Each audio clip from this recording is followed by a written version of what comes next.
yang kami hormati, semoga semuanya dalam kondisi yang aman dan sehat ya, meskipun kita di tengah-tengah kondisi pandemi COVID sekalipun.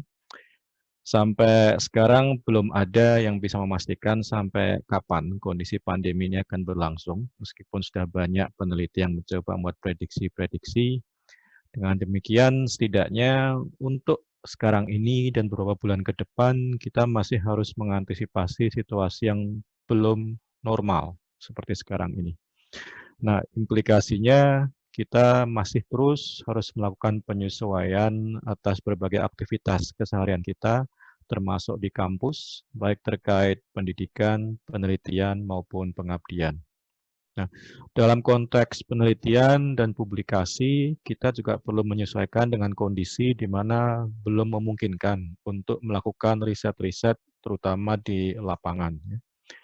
Nah, survei yang baru saja dilakukan oleh Direktorat Penelitian UGM menunjukkan bahwa sekarang ini banyak penelitian yang terpaksa diundur pelaksanaannya atau di reschedule sampai tahun depan, atau bahkan ada yang mengundurkan diri tidak jadi sama sekali. Nah, tentunya di sini di fakultas kita berkepentingan untuk menjaga jangan sampai pandemi ini juga menurunkan kinerja penelitian di fakultas yang selama ini sudah cukup baik ya.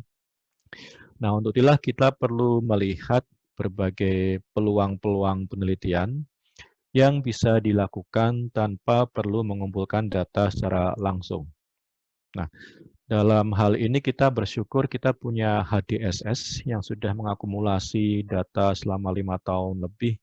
Ini dataset longitudinal yang berskala besar, mencakup banyak variabel demografis dan kesehatan, sehingga membuka pintu untuk berbagai kajian.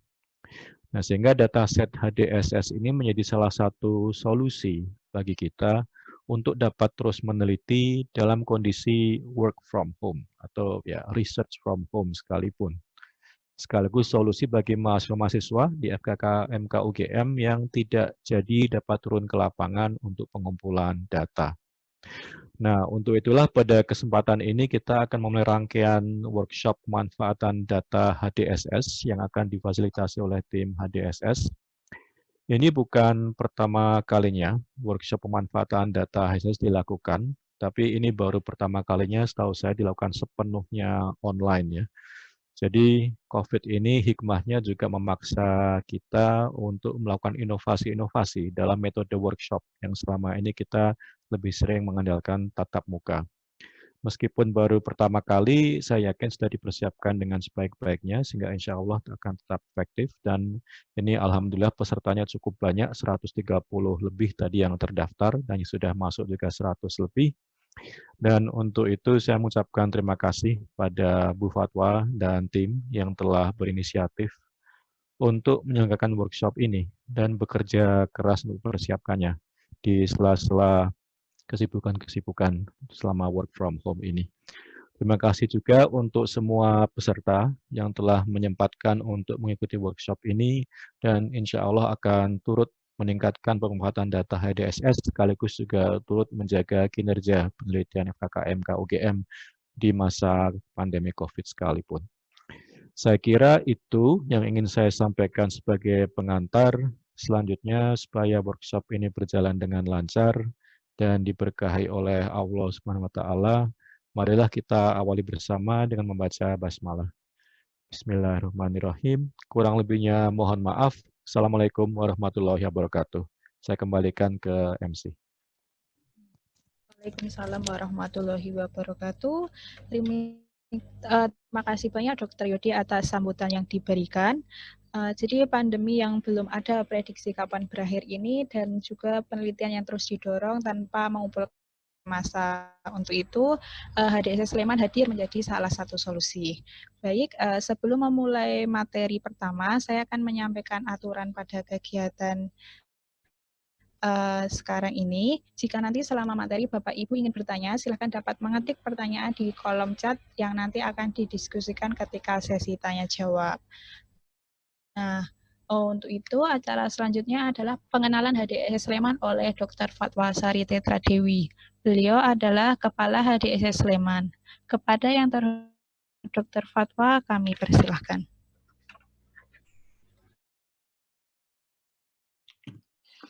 Assalamualaikum warahmatullahi wabarakatuh. Bismillahirrahmanirrahim. Terima kasih atas waktunya Pak Yodi, dan juga terima kasih tadi sudah membuka acara workshop analisa data sekunder HDSS ini. Dan terima kasih juga atas menyemangatinya tadi. Ya, ini makasih ya Mbak Nisa atas waktunya. Jadi baik, ini kita mulai saja untuk istilahnya perkenalan. Jadi yang pertama saya memperkenalkan diri dulu, mungkin Bapak Ibu ada yang belum kenal, saya di sini sebagai Ketua HDSS, ya insya Allah paling tidak sampai akhir tahun ini, begitu ya Pak Yodi ya, Health Demographic and Surveillance System. Jadi di sini saya dibantu oleh teman-teman dari FKKMK UGM, baik itu teman-teman dari klinis maupun teman-teman dari yang preklinis. Ini ada Bu Yaya terutama yang membantu saya, Bu Yaya, Bu Uke, dan juga Bu Mbak Andit ya untuk analisa data, pemanfaatan data di HDSS. Baik, katanya kalau tidak kenal tidak sayang, maka ini saya paparkan tentang HDSS. Mungkin bagi yang belum pernah mendengar HDSS, jadi ini nanti akan kita lihat berdasarkan tujuannya apa sih kita kemudian mendirikan HDSS Sleman, kemudian manfaatnya apa, dan berbagai kegiatan serial workshop yang sudah kita laksanakan, kemudian bagaimana pemanfaatan data, dan mungkin sekelumit tentang data yang sudah kita analisa menjadi informasi-informasi yang nanti mungkin bisa kita manfaatkan untuk make sense of data dan untuk develop topik penelitian begitu Bapak Ibu. Baik, jadi HDSS Sleman. Apa sih itu HDSS Sleman? Jadi HDSS Sleman ini adalah suatu penelitian di masyarakat di Kabupaten Sleman yang kita melaksanakan pengambilan data setiap tahun sekali. Dan sudah kita kumpulkan sejak tahun 2015. Jadi totalnya sampai sekarang ada 6 siklus, 15, 16, 17, 18, 19, ya 19, mau 6 siklus, mau siklus ke-6, tapi kemudian kita agak mundur karena ada COVID sehingga tidak bisa ambil data begitu ya.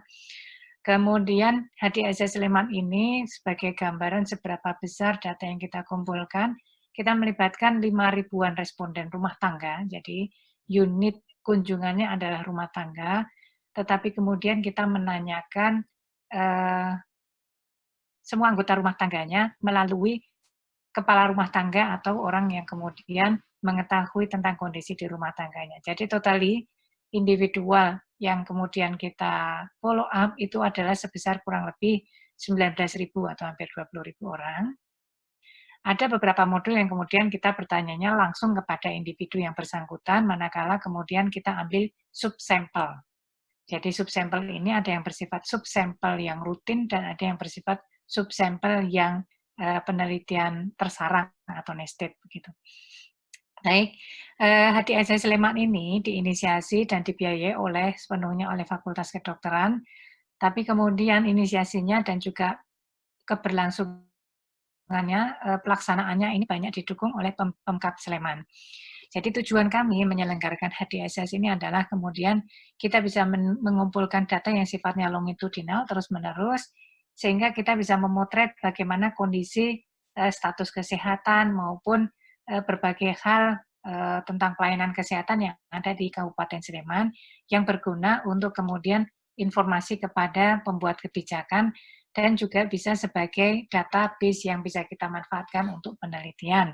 Terutama mungkin pada saat-saat yang COVID seperti ini, mungkin bisa memfasilitasi teman-teman ataupun Bapak Ibu yang perlu ataupun berkewajiban melakukan tugas akhir namun tidak memungkinkan ke lapangan. Lokasinya di mana? Lokasinya saya kira kita semua tahu lokasi di Kabupaten Sleman. Jadi kurang ini kalau setiap dot itu menggambarkan kurang lebih responden-responden ataupun rumah tangga yang kita kunjungi. Mungkin ada yang saking dekatnya jadi kelihatan satu dot begitu ya. Itu adalah penyebarannya berada di semua kecamatan di Kabupaten Sleman. Jadi kalau kita lihat makin padat jumlah penduduknya, makin maka jumlah responden yang kita ambil akan makin banyak karena sesuai dengan desain pengambilan sampel kami. Baik, kemudian apa saja yang kita ambil datanya di HDSS Sleman sehingga kita nanti bisa punya ide topik-topik apa yang bisa kemudian diteliti. Jadi secara umum topik-topik yang kita ambil adalah topik-topik rumah tangga, ya, ini yang bersifat demografi, ini adalah topik utama.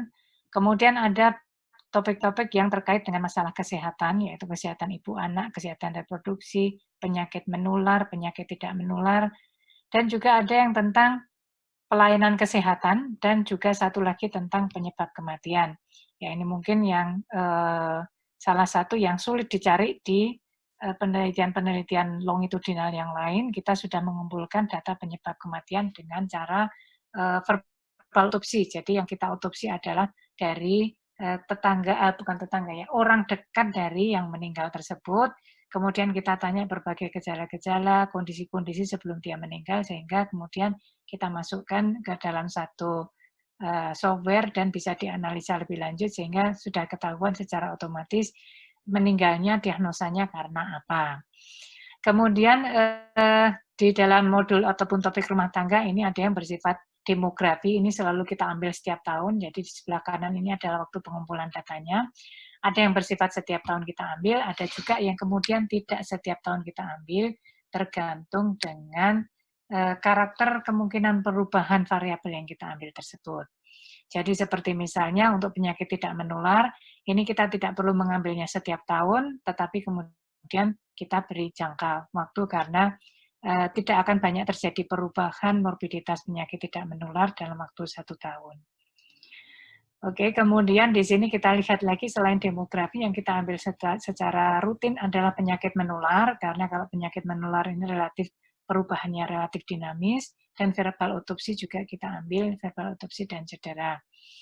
Baik, sedangkan yang lain-lainnya nanti bisa dilihat pola penyebarannya, jadi misalnya tertarik untuk melakukan penelitian tentang pelayanan kesehatan, itu berarti bisa mengambil pada siklus-siklus tahun keberapa. Jadi ada 3 siklus yang sudah kita kumpulkan, sehingga nanti kemudian bisa melakukan misalnya perbandingan antara hasil tahun 2017 dengan tahun 2019.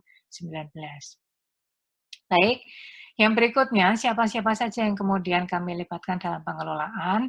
Jadi kami secara struktural ada di bawah Wadek Penelitian dan Pengembangan, yaitu Pak Yudi sebagai wakil dekannya. Kemudian untuk memastikan arahan penelitian HDSS ini sesuai dengan up to date data-data yang dibutuhkan di global, secara global maupun nasional, dan juga berkualitas, maka kita kemudian mengundang scientific board. Jadi kita memiliki scientific advisory board yang terdiri dari para ilmuwan-ilmuwan yang terkemuka, dan juga ada anggota-anggota yang berasal dari unsur pemerintah Kabupaten Sleman untuk pemanfaatan data lebih lanjut di bidang kebijakan.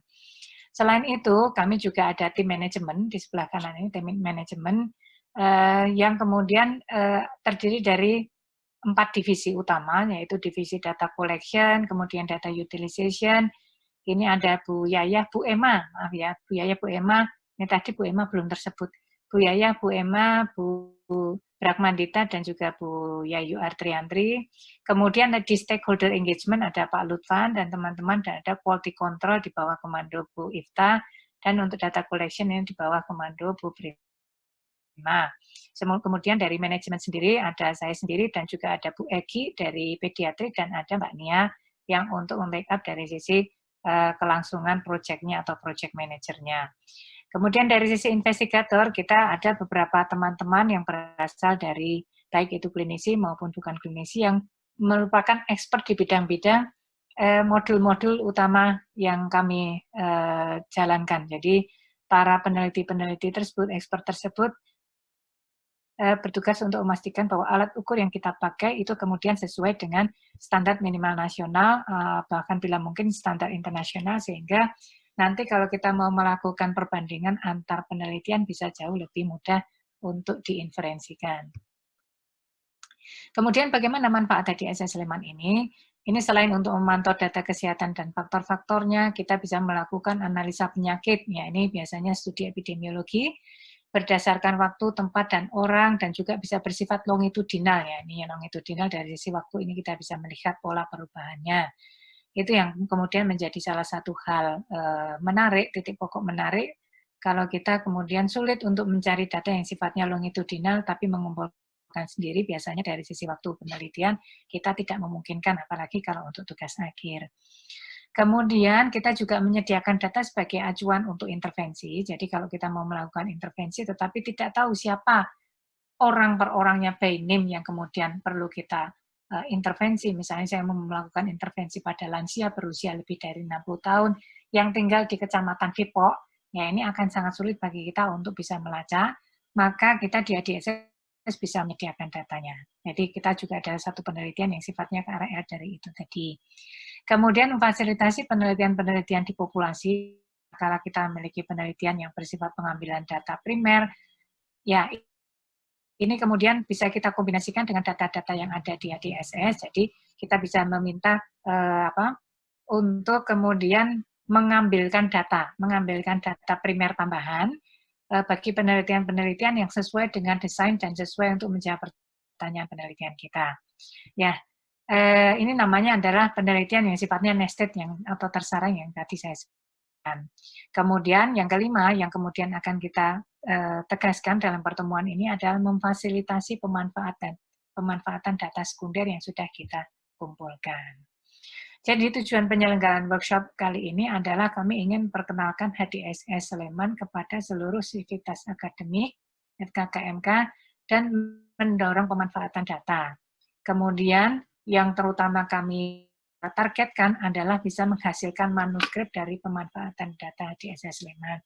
Jadi mungkin berbeda dengan tawaran pemanfaatan data yang lain, bagi kami manuskrip ini adalah satu keharusan. Jadi ini menjadi suatu syarat bagi pemanfaatan data yang mau diambil. Jadi nanti kalau tujuannya tidak ke arah manuskrip, ini mohon maaf kami tidak bisa memfasilitasinya. Baik, kegiatan serial workshop ini nanti akan diadakan 2 sesi. Jadi yang sesi yang pertama nanti ada perkenalan, jadi ini ya, sesi kali ini adalah perkenalan dan kemudian mendorong agar kita kemudian punya ide-ide topik-topik penelitian. Selanjutnya nanti setelah seserang beberapa waktu, mungkin sekitar 1 minggu, itu kita insya Allah akan mengadakan workshop seri yang kedua, sesi yang kedua, di mana nanti kita bisa, para peserta diharapkan sudah bisa memperjelas tujuan penelitiannya apa. Jadi topiknya apa, topik penelitian yang hendak dituju, dan kemudian sudah bisa mulai kita lihat ketersediaan jumlah sampelnya. Ya ini biasanya yang kemudian satu pertanyaan yang kita sebagai seorang peneliti sebelum kita mengambil atau memanfaatkan data sekunder adalah berapa jumlah unit yang bisa saya analisa. Misalnya jumlahnya tersedia ada beberapa ratus, ya itu mungkin kemudian visible untuk kita teliti lebih lanjut. Baik, kemudian untuk output-nya, contoh-contoh output yang sudah kita hasilkan, ini misalnya saja, kita sudah ada 17 nested research, ada 29 permohonan data sekunder, sudah ada 6 manuskrip internasional, dan beberapa manuskrip yang bersifat proceeding ataupun manuskrip nasional yang lain. Tugas akhir sudah ada cukup banyak, ini contoh-contoh publikasi internasionalnya, dan contoh publikasi nasional, kemudian ada 1 buku yang sudah kita hasilkan. 1 buku ini sebetulnya adalah disertasi. Disertasi, bagian dari disertasinya Dr. Hanefi, disertasi untuk S3. Jadi di sini kita sudah memfasilitasi 2 buah disertasi S3 bagi teman-teman. Baik, ini beberapa contoh publikasi internasional yang kita hasilkan. Ini termasuk dalam Q2, publikasi internasional Q2 untuk desain paper. Ya, desain paper ini kami dorong untuk dibaca. Jadi, kalau nanti Bapak, Ibu, Mas, Mbak jadi untuk memanfaatkan data sekunder, maka bagaimana, apa terkait dengan HDSS, itu bisa Bapak, Ibu baca lebih lanjut, lebih detail di desain paper ini. Ya, jadi ini bisa diakses, kalau kemudian sulit mengakses bisa minta tolong dari administrasi untuk bisa mengaksesnya, nanti akan kita berikan kopinya dalam bentuk soft file. Kemudian ada lagi artikel-artikel yang lain, artikel dari Pak Ismail, kemudian dari farmakologi ya, ini farmakologi dan terapi, ini ada 2 artikel ya. Nah, ada beberapa artikel lain yang kemudian sudah kita hasilkan. Kemudian bagaimana pemanfaatan data sekunder HDSS Sleman yang kami tawarkan? Ya, ini kita bisa manfaatkan 5 siklus bagi Sivitas Akademik UGM. Ya, nanti akan kita bahas lebih lanjut untuk yang bukan dari Akademik UGM, Sivitas Akademik UGM.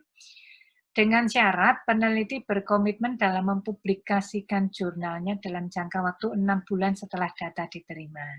Apabila tidak memenuhi syarat tersebut, setelah 6 bulan kita tunggu, belum ada publikasinya, maka judul ataupun topiknya akan kita buka kembali.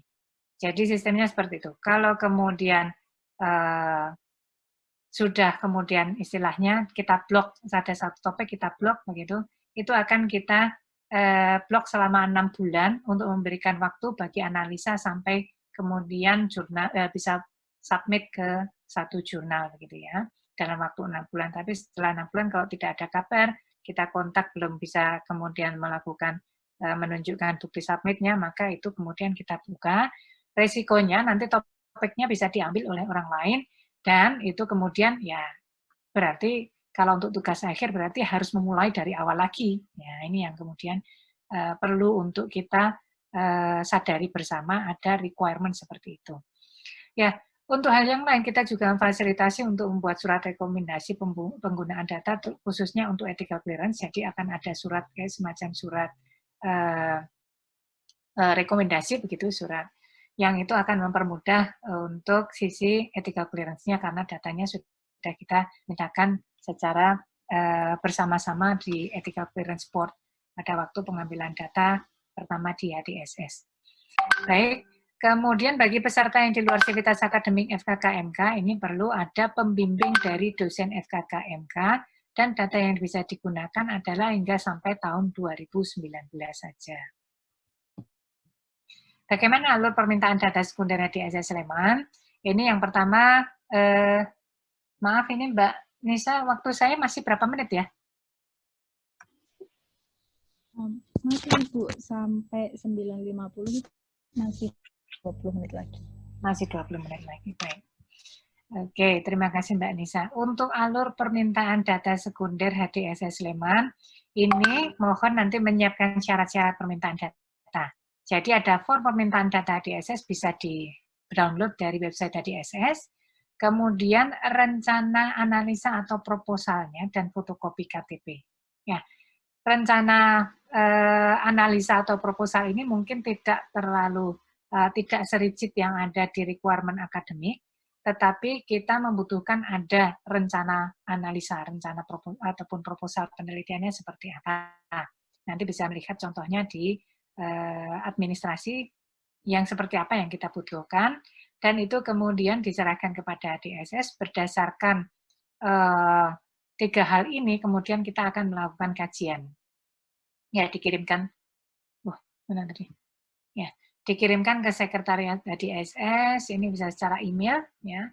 Kemudian nanti akan kita konfirmasi, akan kita kaji, dan kalau kemudian dilihat tidak ada overlapping dengan penelitian yang lain, dan juga maksudnya kita lihat dari sisi administrasi memenuhi, maka nanti petugas akan menghubungi Bapak Ibu dan memberikan kemudian surat pengantarnya, surat pengantar atau surat rekomendasi agar bisa diajukan ke EC lebih cepat. Kemudian dilakukan penandatanganan surat pernyataan penggunaan data sekunder. Ya, ini gratis untuk Sivitas Akademik FKKMK UGM sampai 2020, tidak hanya terbatas 2019 saja. Tetapi itu tadi, harus memenuhi perjanjian kesanggupan untuk mempublikasikan dalam 6 bulan. Kemudian permintaan data diproses, kemudian data akan kita berikan setelah menandatangani surat penerimaan dan surat pernyataan tadi. Kemudian, ya ini jam waktunya bermula dari situ ya, dari penerimaan ini data, kemudian 6 bulannya itu kita hitung dari waktu itu. Ya, kemudian nanti pemohon mengumpulkan bukti publikasinya, submit, diberikan kepada akademik. maka itu kemudian sudah selesai. Baik, kemudian apa yang bisa kita cek, kita lihat di website HDSS Sleman, ya ini Bapak Ibu kalau nanti mau mempelajari lebih lanjut, ada di alamat website tersebut, hdss.rk.ugm.ac.id. Ya, kemudian kalau kita mau melihat overview data dari semua siklus yang ada di sini, hasil survei. Kemudian kalau mau melihat prosedur permohonan data sekunder, di peluang kerjasama, nested juga ada di sana, kalau mau menjajaki ke arah sana. Kemudian untuk katalog kuesioner, jadi kalau kita mau melakukan permintaan, kita perlu juga tahu apa yang kita minta, ya, itu nanti di formnya ada, jadi mau minta pertanyaan, jawaban atas pertanyaan-pertanyaan yang mana saja, itu ada di form permohonan data, sehingga para peneliti yang mau memanfaatkan data sekunder perlu untuk melihat di katalog kuesioner, kuesionernya seperti apa, manual untuk pengambilannya datanya seperti apa, dan kode book yang kemudian berisi metadata. Jadi kalau kuesioner umurnya berapa, ya, atau mungkin pendidikan terakhir responden adalah jawabannya misalnya adalah 1. 1 itu artinya apa? Itu ada di kode book. Ya. Itu nanti perlu untuk dipelajari. Kemudian pemanfaatan data perlu untuk dicek, dibaca lebih lanjut apabila ingin melihat judul-judul penelitian yang menggunakan data HDSS supaya nanti tidak ada duplikasi. Kalau ada duplikasi nanti permohonan tidak bisa kita loloskan. Kemudian kalau ingin melihat infografis data HDSS, misalnya belum punya ide mau melakukan penelitian apa, atau mungkin punya ide tapi bisa atau tidak pertanyaan penelitian saya, topik penelitian saya ini nanti dijawab dengan data yang ada di HDSS, bisa melihat sepintas infografis yang ada berdasarkan data HDSS di visualisasi data ini. Baik, kemudian kalau mau mendownload, terakhir kalau mau mendownload dan preview metadata HDSS, ini bisa dilihat di Open Data. Ini berbagai kegiatan data, pengumpulan data ataupun kegiatan yang kita lakukan, mulai dari pengambilan data. Selain melakukan pengambilan data, kita juga melakukan kegiatan menjalin kedekatan dengan sasaran, yaitu dengan masyarakat Sleman, sehingga kita sering mengadakan kegiatan-kegiatan yang berbau ke arah pengabdian masyarakat. Misalnya di sini kegiatan penyuluhan masyarakat ataupun kegiatan-kegiatan yang lain, pendampingan-pendampingan yang lain. Kemudian ada workshop pengambilan data. Kalau kita mau melakukan pengambilan data, kita melakukan workshop data-data apa saja yang perlu kita ambil dan kuesionernya seperti apa. Itu kemudian kita review satu persatu. Ini contohnya di tahun 2018 itu kita lakukan. Kita juga berusaha menjaga kualitas pengumpulan data dengan cara benchmarking. Benchmarking ke HDSS site yang lain di negara yang lain. Ini salah satunya adalah di Kuala Lumpur, yaitu HDSS-nya namanya SIKO. Kita juga sudah pernah melakukan benchmarking ke network HDSS dunia, yaitu di INDEP di Afrika. Itu kita juga sudah melakukan ke sana. Kemudian untuk menjalin kedekatan dengan masyarakat, kita juga melakukan sosialisasi ke tokoh-tokoh masyarakat. Ya, di sini kami mengundang sampai ke lurah, ya, jadi ke kepala desa, ke kepala desa dan ke bapak-bapak camat, kepala kecamatan. Kemudian kita juga melakukan sosialisasi dengan petugas puskesmas agar kemudian data-data yang kita ambil bisa kita bandingkan dengan data-data yang ada di puskesmas maupun di dinas kesehatan. Berikutnya kita juga melakukan workshop analisa data. Sejak tahun 2018 kita melakukan workshop analisa data yang kedua kalau nggak keliru, ini di 2018, di tahun kemarin juga ada. Jadi modelnya setelah kita lakukan workshop, kemudian ada sesi-sesi pendampingan. Jadi tidak hanya satu sesi pendampingan, tetapi pendampingannya bersifat serial. Sehingga nanti kami harapkan Bapak Ibu yang mau memanfaatkan data sekunder HDSS, jangan khawatir kemudian kok kemudian merasa ditinggal. Ini insya Allah tidak akan terjadi karena kita akan melakukan pendampingan, tetapi tetap saja bahwa proaktivitas dari Bapak Ibu yang hendak melakukan pemanfaatan data menjadi kunci utama. Baik, kita berlanjut kepada overview data HDSS untuk kemudian bisa memicu kalau nanti Bapak Ibu punya ide-ide ataupun topik-topik penelitian yang sesuai dengan bidang keilmuannya. Misalnya yang pertama ini dilihat dari sisi piramida penduduk. Jadi kalau kita lihat pola penduduk berdasarkan usia dan jenis kelamin di Kabupaten Sleman di tahun 2015 dan tahun 2019. Jadi kita melihatnya dari yang berwarna pink, ya ini kemudian berubah menjadi yang berwarna biru. Jadi tampak di sini terjadi pengurangan yang warna pink di bagian-bagian yang bawah dan bagian-bagian usia produktif. Tampak penambahan warna biru di bagian-bagian usia yang mulai lanjut. Jadi dengan kata lain bahwa terjadi transisi demografi ke arah penduduk yang ke arah menua di Kabupaten Sleman. Ya. Kemudian tingkat pendidikan responden HDSS ini kalau kita lihat tidak terlalu banyak perubahan. Jadi yang paling tinggi adalah yang usia menengah SMP dan SMA. Yang paling banyak frekuensinya kurang lebih separuh dari jumlah populasi, separuh lebih. Kemudian dari sisi pekerjaannya, kalau kita lihat di sini sebagian besar adalah tidak bekerja, ada yang ibu rumah tangga atau ada yang pengangguran juga ada. Dan kemudian ada yang pegawai swasta, kemudian ada yang buruh dan wira swasta, dan juga pelajar, ini tidak kalah banyaknya. Kemudian kalau kita lihat dari sisi morbiditas ataupun angka kejadian penyakit, ini kita lihat untuk penyakit yang menular, ya ini kita amati bahwa untuk ISPA ini sangat banyak, ya sangat banyak. Ya kalau terkait dengan COVID ini kita datanya masih belum punya, sayangnya ya, belum bisa. Dan COVID-nya juga belum turun, jadi kita belum bisa untuk memantau. Ya kemudian demam berdarah ini cukup fluktuatif, tapi kemudian polanya menunjukkan ke arah penurunan, dan TB paru juga ada. Jadi sifatnya kita tidak menanyakan penyakitnya secara terbuka, tetapi hanya penyakit-penyakit tertentu saja. Hanya 5 penyakit utama yang kita kumpulkan untuk penyakit menular, dan juga 5 penyakit utama untuk penyakit tidak menular. Jadi itu penyakit-penyakit yang kemudian kita kita lacak setiap tahunnya.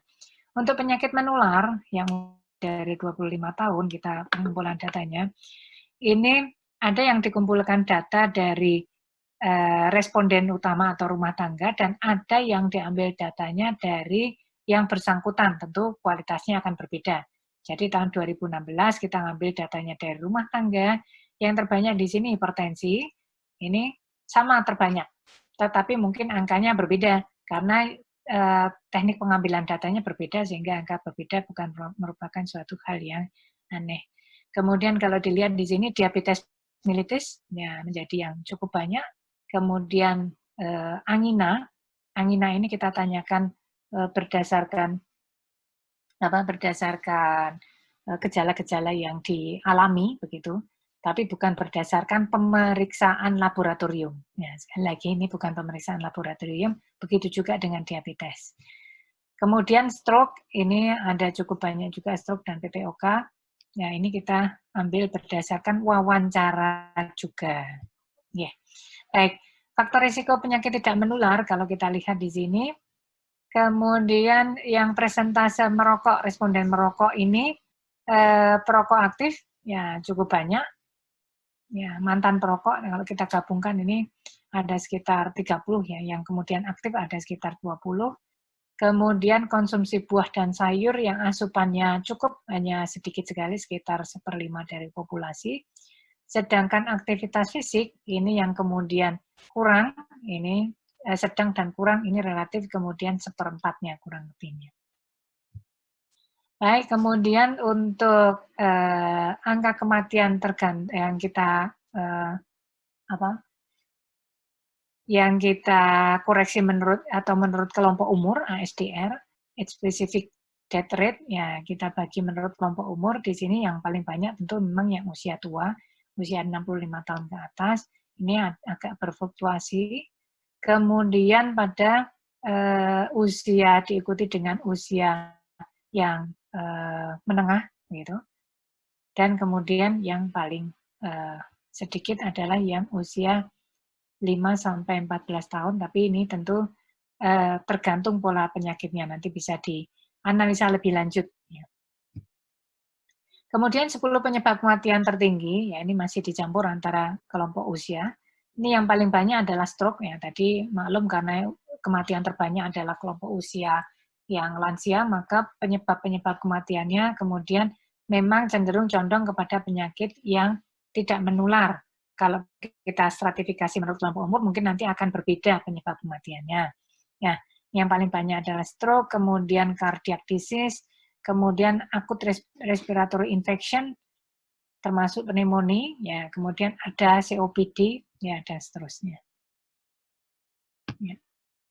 Ya, mungkin itu kurang lebih perkenalan tentang HDSS. Semoga cukup memberikan gambaran apa yang disebut dengan laboratorium lapangan untuk memantau data demografi dan kesehatan di Kabupaten Sleman atau HDSS Sleman, dan bagaimana kurang lebih caranya Bapak Ibu kalau mau memanfaatkan data yang ada di HDSS Sleman.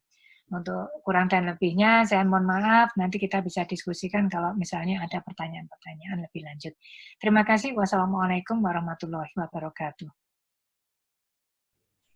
Waalaikumsalam warahmatullahi wabarakatuh. Terima kasih paparannya Dr. Fatwa. Jadi untuk Bapak Ibu yang berminat menggunakan data HDSS, semoga dapat memberikan pencerahan seperti itu. Menginjak acara selanjutnya adalah pengenalan struktur data HDSS Sleman, diskusi serta pengarahan kelompok yang akan dipimpin oleh Putri Tiara Rosa, Sarjana Kesehatan Masyarakat MPH. Mbak Putri adalah staf harian HDSS Sleman pada divisi data utilization. Kepada Mbak Putri kami persilahkan.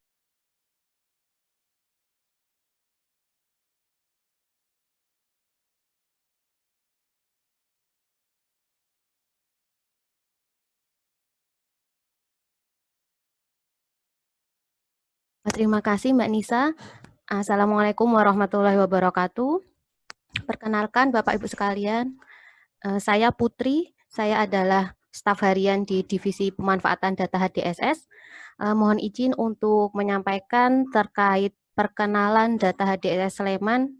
Berikut adalah materi yang telah dibuat oleh content manager kami, yaitu Mbak Septi Kurnialestari yang saat ini berhalangan hadir. Mohon izin saya untuk menyampaikannya.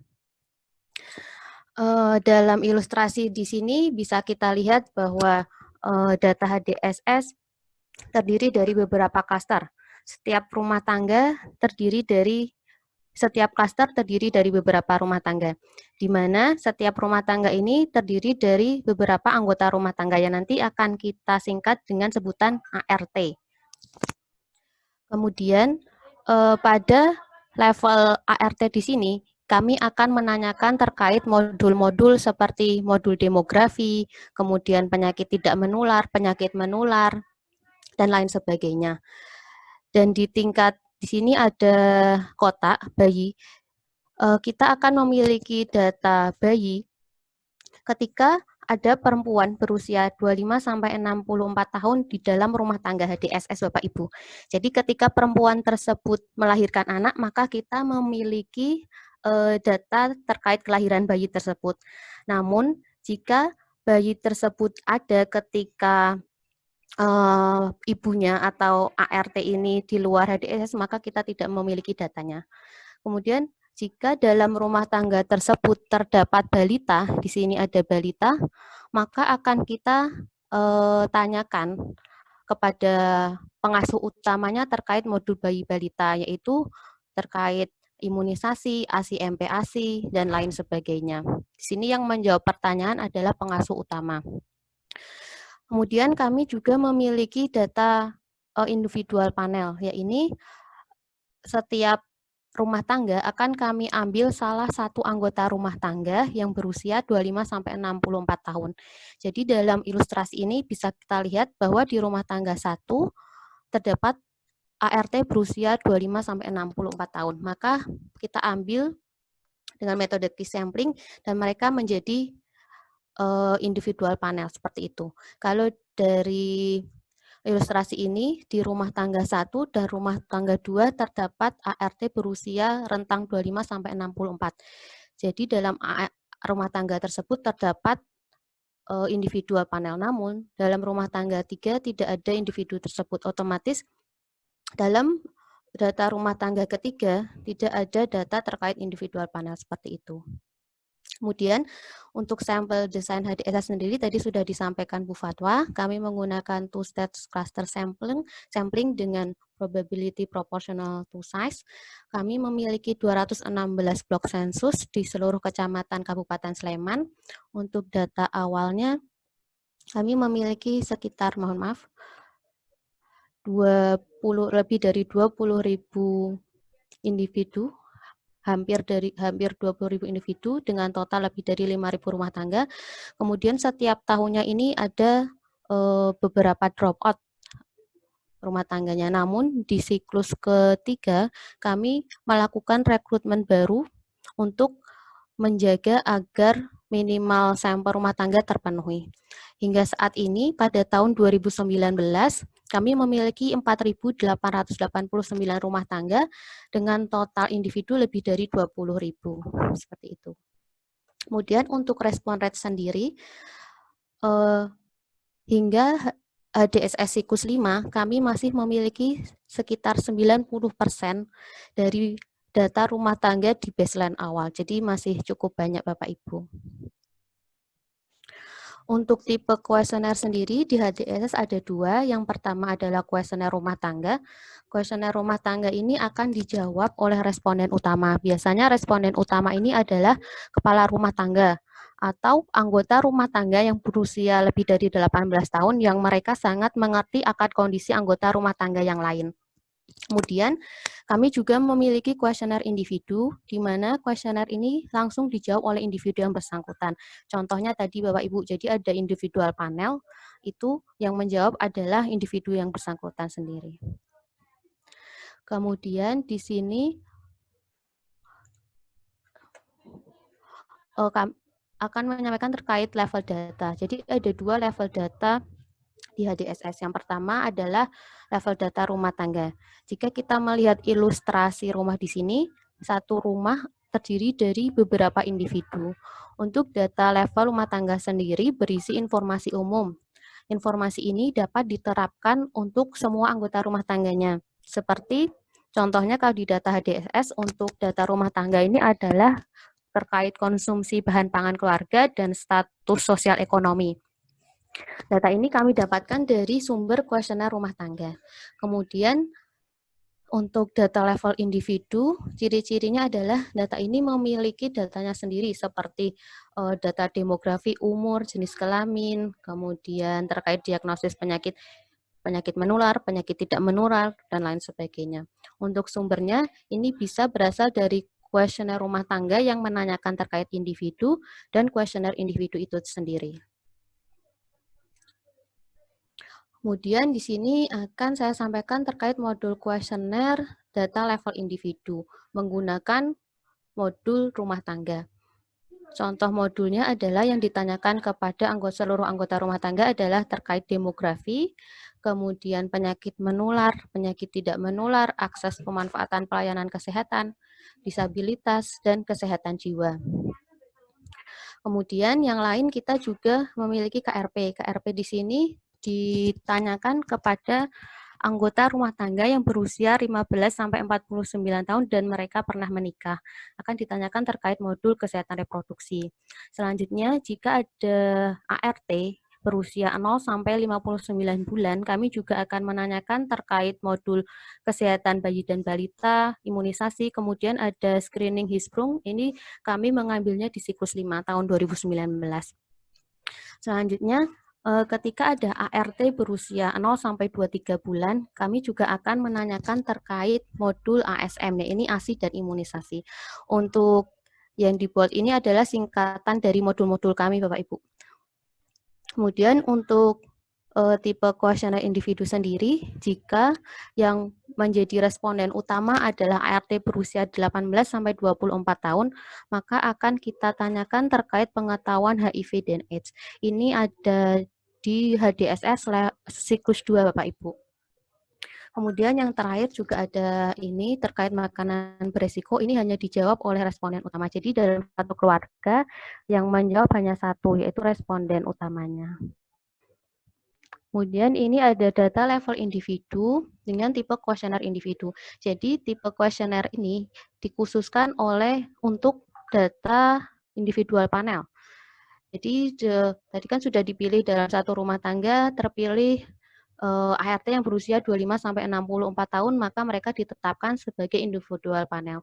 Mereka akan ditanyakan terkait modul penyakit tidak menular, kualitas hidup, konsumsi buah dan sayur, aktivitas fisik, hingga kesehatan jiwa. Kemudian kami juga memiliki data verbal otopsi. Tadi yang sudah disampaikan Bu Fatwa ketika di dalam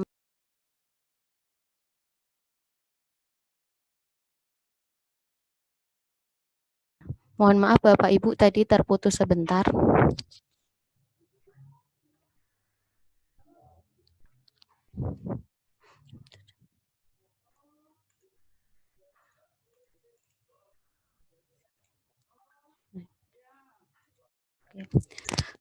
Mohon maaf saya ulangi kembali. Jadi ketika dalam siklus utama kami menemukan responden yang meninggal, maka akan kami telusuri apa itu penyebabnya dari kuesioner verbal otopsi.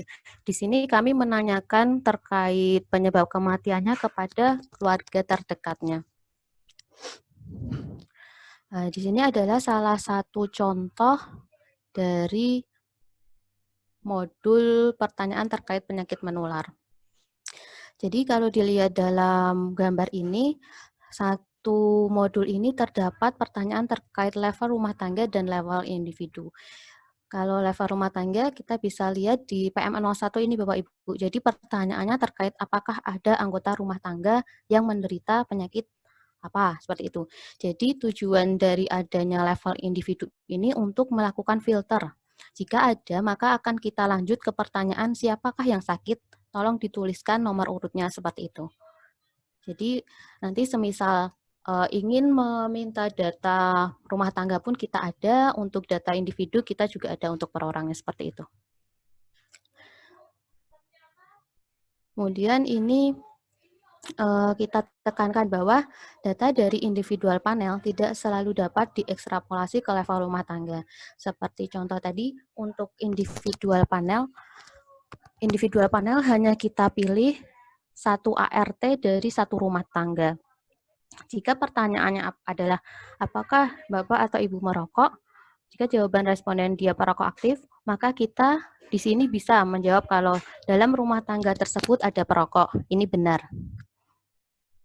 Namun, jika responden tersebut ketika ditanya jawabannya tidak, maka untuk kesimpulan tidak ada perokok dalam anggota rumah tangga ini, itu tidak tepat Bapak Ibu.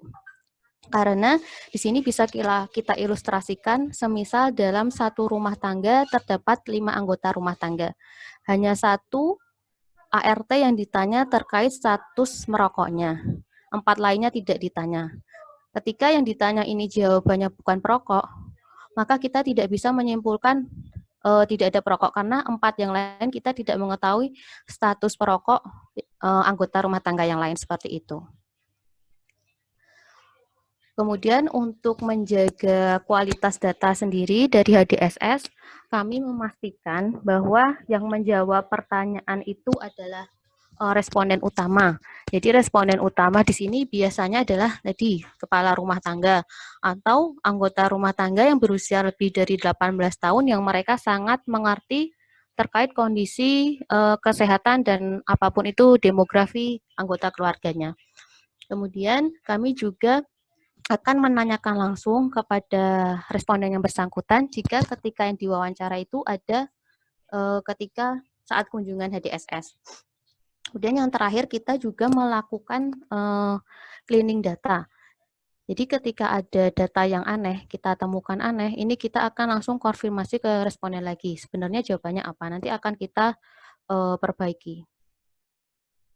Nah, Bapak Ibu, di sini adalah contoh dari permohonan. Saya akan menyampaikan contoh dari permohonan data HDSS Di sini contoh judulnya adalah faktor resiko insiden diabetes mellitus.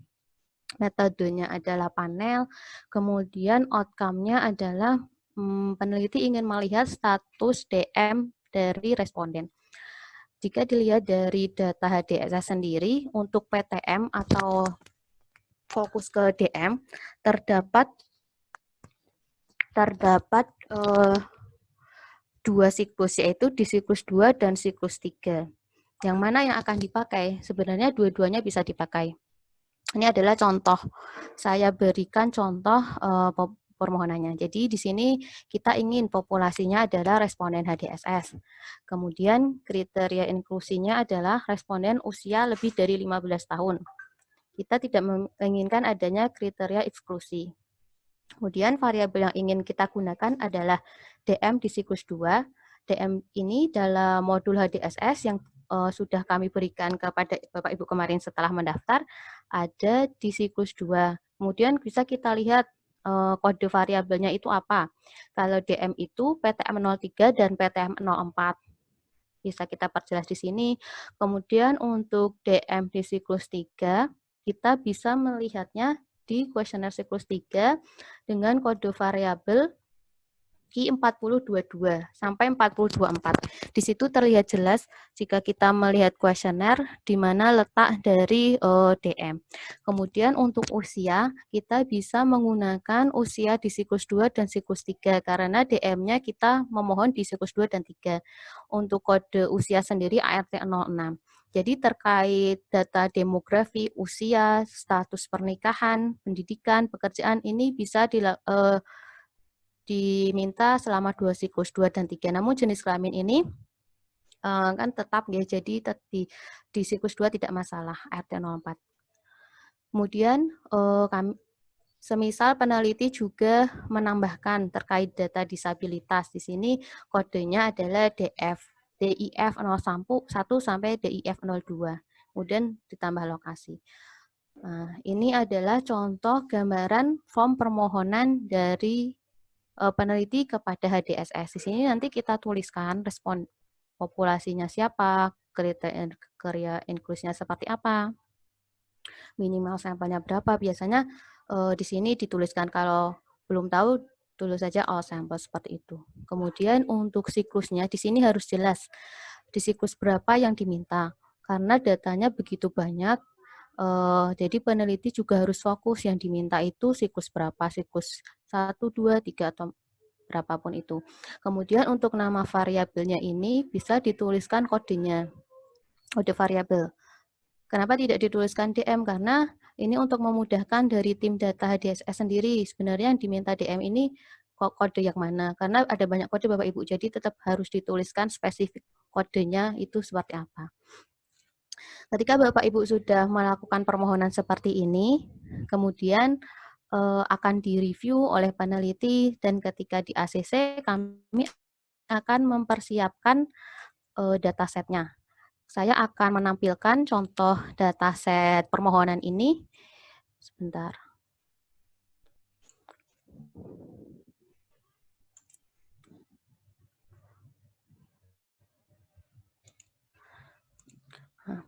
Untuk dataset sendiri Bapak Ibu bisa dalam bentuk Excel atau Stata, dataset Stata. Pada kesempatan kali ini saya akan menampilkan datasetnya dalam bentuk Excel. Di sini bisa kita lihat, tadi kan yang pertama kita minta terkait usia, jenis kelamin, seperti itu nih. Jadi yang nomor ini adalah ID dari respondennya. Kemudian ada ART 06 underscore 2 dan underscore 3. Di sini maksudnya adalah sebagai penanda dia terdapat di siklus berapa. Kalau ART yang underscore 2 ini berarti dia adalah usia di siklus 2. Kalau yang underscore 3, dia adalah usia di siklus 3, seperti itu.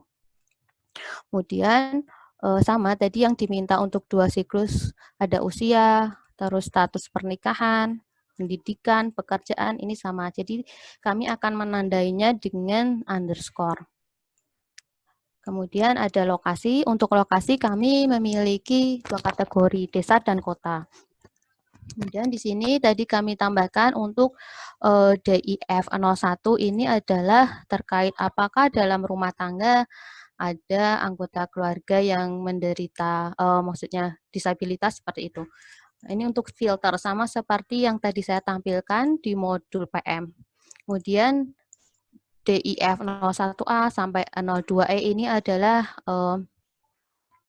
contoh-contoh disabilitasnya. Nanti bisa dilihat di modul Bapak Ibu kode-kode ini.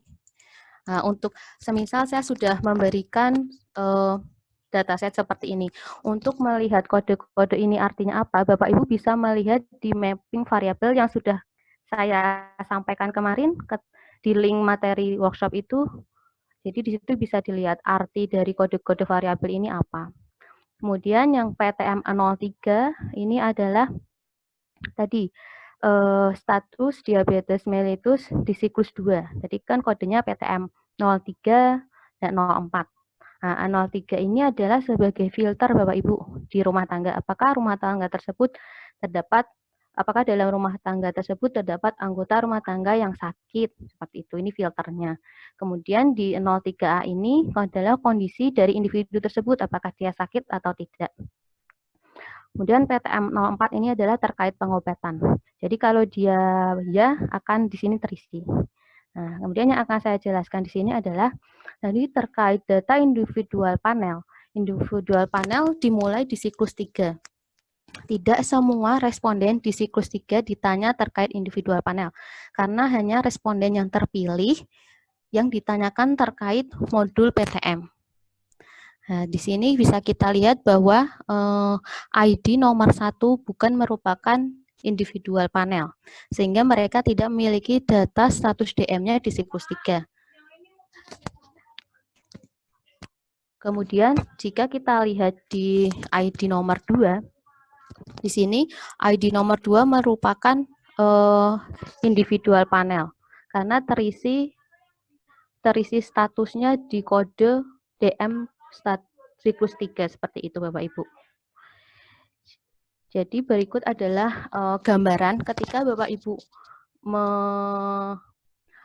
mengajukan permohonan ke HDSS dengan beberapa kode-kode variabel tadi, maka tim HDSS akan membantu untuk membuatkan datasetnya agar lebih jelas lagi, maka kami akan konfirmasi sebenarnya ini benar nggak minta di siklus 2 atau siklus 3 seperti itu, Bu.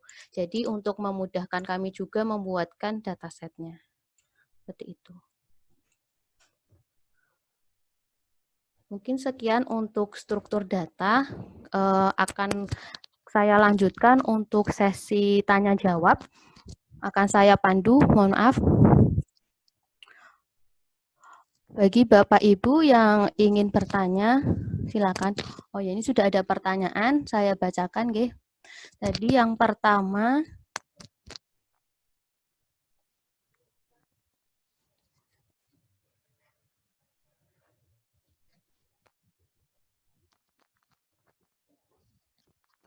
pertanyaan dari Dr. Dite.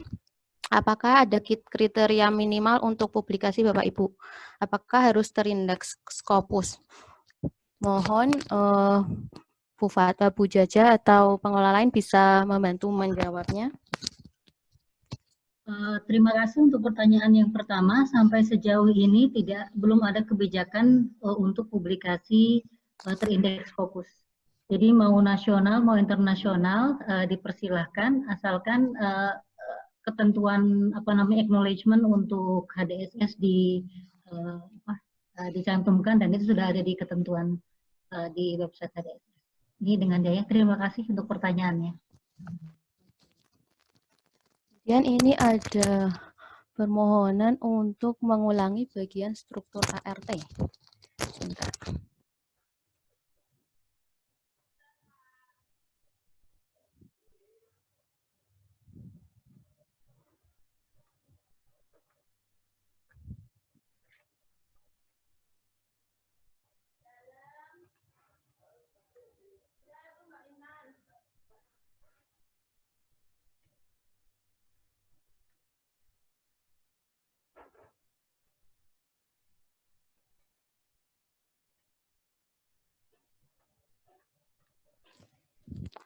Sudah kelihatan belum ya? Bentar. Belum, Mbak. Oke, sebentar Bu.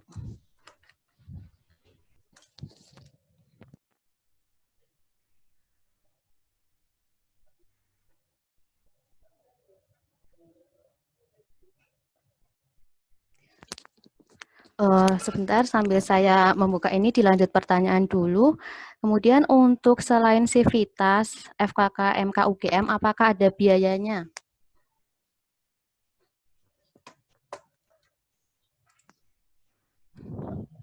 Boleh saya bantu jawab lagi? Oke, monggo Bu Jaja. Seperti tadi yang dicantumkan di slide Bu Fatwa, ketentuan kalau dari luar FK itu kalau secara umum ada aturan pembayaran di awal. Akan tetapi jika peneliti dari luar bekerja sama dengan staf FK ataupun dengan peneliti HDSS, maka pembiayaan itu jadinya dibebaskan. Oleh karena itu, untuk ketentuan bagi peserta dari luar yang sekarang bergabung dalam workshop ini, yang pertama adalah dianjurkan untuk bekerja sama dengan staf di FKKMK. Yang berikutnya lagi adalah penggunaan data dari siklus 2 tahun sebelumnya. Jadi paling maksimal data yang bisa diambil dari HDSS adalah 2018.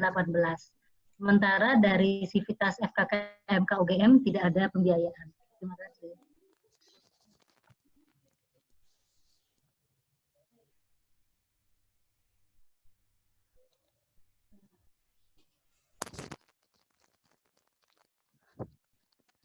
Untuk biological sampel, semisal ada permohonan sampel darah seperti itu, apakah HDSS bisa memfasilitasi Bapak Ibu?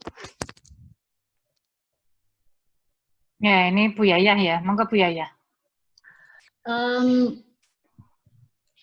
HDSS bersama dengan Biobank tahun kemarin kami bekerja sama untuk pengambilan sampel yang bisa dipergunakan secara umum. Akan tetapi pada dasarnya HDSS selama ini juga sudah mulai mengizinkan kepada para pengguna untuk juga melakukan pengambilan sampel, akan tetapi dalam populasi yang sifatnya nested. Ketentuan untuk dan pembiayaan akan dibebankan kepada peneliti. Akan tetapi karena HDSS ini adalah populasi yang sifatnya milik bersama, tentu saja ada ketentuan jika peneliti ingin juga mengambil sampel biologis, karena kami berharap bahwa sampel tersebut sekali diambil tidak bolak-balik diambil lagi untuk orang yang sama dalam periode yang sama, sehingga asas untuk berbagi itu juga diutamakan. Semoga ini menjawab pertanyaan Dr. Yuda. Mungkin Bu Fatwa jika ingin menambahkan.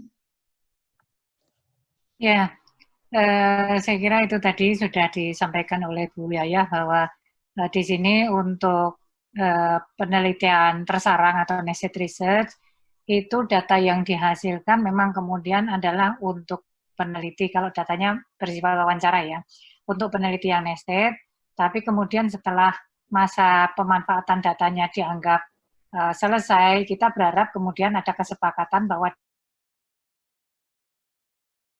data yang ada di HDSS nanti akan makin banyak dan kemungkinan kita untuk memanfaatkan data macam-macam juga makin banyak, karena toh ini kita kembalikan saja bahwa data itu diambil berdasarkan fasilitas yang kemudian kita bangun bersama, jadi asas kebersamaan ini perlu untuk kemudian kita kedepankan.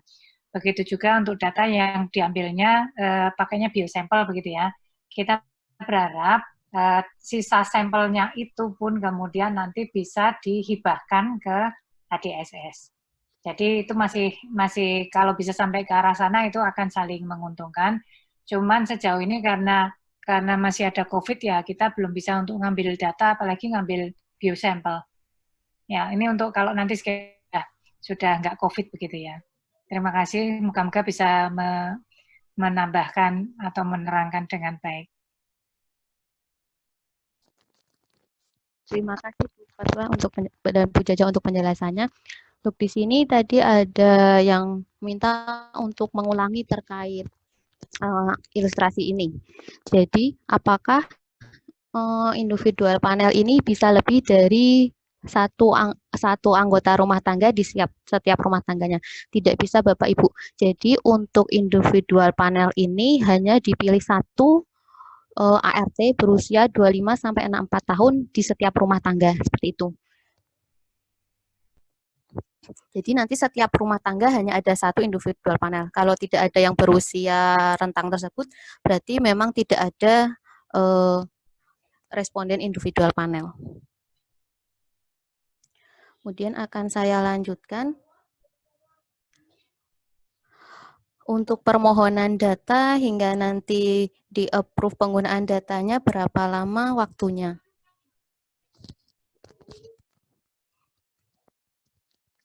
Silakan Bu Jaja atau Bu Fadwa bisa membantu memberi penjelasan. Iya, sebelum menjawab pertanyaan itu tadi saya meneruskan dari yang individual panel tadi. Ini sama Bu Madarinya, Prof Madarina. Jadi, Prof Madarina, jadi yang case sampel tadi, coba Mbak Putri tolong ditayangkan. Case sampel tadi tujuannya adalah kita memiliki subsampel dari populasi yang kemudian kita lacak terus-menerus sifatnya ke individu, dan itu diharapkan mewakili satu populasi. Jadi satu Kabupaten Sleman, tapi kemudian yang dilacak adalah per individu. Untuk data yang sifatnya lebih detail begitu ya. Jadi harapannya nanti itu bisa mewakili satu kabupaten sehingga tidak bisa kita ambil lebih dari satu orang setiap rumah tangga. Baik, kemudian untuk berapa lama data ini kemudian kalau ada request kemudian berapa lama itu bisa diberikan ini. Nah, ini juga masih ini. Kalau selama ini mungkin Mbak Putri berapa bulan ya so far ya? Ini mungkin Bu Yaya juga bisa membantu menjawab yang pertanyaan ini berapa lamanya dari request data. Karena perlu kita kasih dulu. Terima kasih Bu Fatwa. Berkait dengan pertanyaan berapa lama yang dibutuhkan, biasanya di dalam divisi penggunaan data, begitu proposal masuk akan langsung direview oleh anggota yang ilmunya terkait. Kemudian setelah mendapatkan ACC dari anggota tersebut, maka ketua divisi akan menandatangani dan dilanjutkan dengan tanda tangan dari ketua HDSS. Jadi saya kira kalau seandainya proses berjalan cepat itu antara 1 minggu sampai 2 minggu jika tidak ada form atau proposal yang harus ditanyakan ulang. Jadi kalau lancar maksimal insya Allah 2 minggu.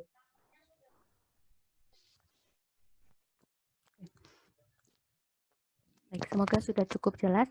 Kemudian untuk publikasi apakah cukup sampai submit saja atau harus accepted? Ya, mungkin saya bantu menjawab. Untuk sementara ini masih sampai submit saja, tapi tidak menutup kemungkinan kalau nanti akan berubah menjadi accepted. Tapi mungkin waktunya tidak 6 bulan ya. Monggo, silakan.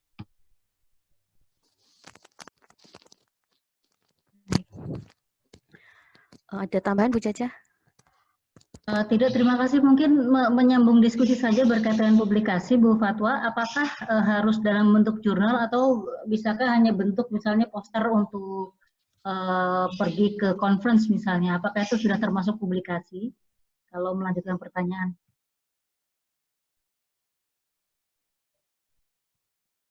Halo, kalau yang kemudian sudah kita tetapkan itu belum termasuk Bu Yaya. Jadi publikasinya adalah masih dalam bentuk artikel begitu ya, jadi manuskrip ya, jadi lebih ke arah sana. Kemudian mau ditambahkan dalam bentuk poster, yaitu sebagai luaran tambahan bisa kemudian kita akan sangat senang sekali kalau ada luaran tambahannya. Kemudian ini terkait data, apakah di HDSS terdapat data terkait penyakit genetik atau kongenital?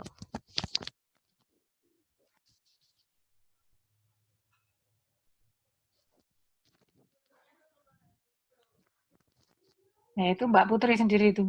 Yang ada itu Hirschsprung disease itu. Ya, kalau untuk balita kami hanya telah diambil di siklus 5. Seperti itu Bapak Ibu. Untuk lainnya belum ada.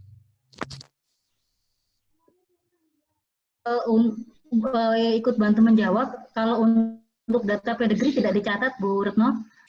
Yang ada hanya anggota keluarga saja, dan di dalam keluarga tersebut ada berapa anggota. Kalau struktur keluarganya dicatat, tidak dicatat ya Mbak Putri? Ya, ini Bapak, Ibu, anak gitu? Dicatat, Bu. Dicatat, Bu, ada. Jadi ada statusnya. Oke, jadi setidaknya status dalam satu rumah tangga tersebut dicatat. Tapi bagaimana dia terkoneksi dengan rumah tangga yang lain, itu sepertinya tidak ada. Mohon dikoreksi kalau saya salah, Mbak Putri. Kalau itu kemudian terjadinya perubahan rumah tangga itu setelah kita 2015 itu tercatat, Bu. Jadi misalnya ada satu rumah tangga A, dia kemudian anaknya menikah dengan rumah tangga B, anak rumah tangga B, dan kemudian dia tinggal sendiri, ada anaknya, itu tercatat. Tapi kalau itu terjadi sebelum 2015, kita tidak ada, belum ada datanya.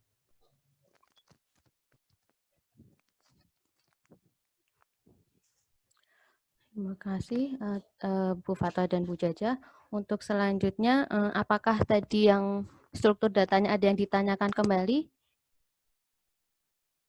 Masih ada yang perlu dikonfirmasi dari materi struktur data? Mbak Ibu bisa mengetik di chat. Ada yang perlu dikonfirmasi kembali. Itu ada pertanyaan tuh Mbak, teknis pendampingan dari luar Sivitas UGM. Iya. Untuk teknis pendamping dari luar Sivitas UGM seperti apa nggih Bapak Ibu? Karena di sini saya lihat untuk pendaftarannya banyak dari luar Sivitas, ini Universitas Tadulako, mungkin bisa mewakili. Mohon masukan Bu Fatwa. Pendampingannya ya paling ya secara daring itu, saya kira.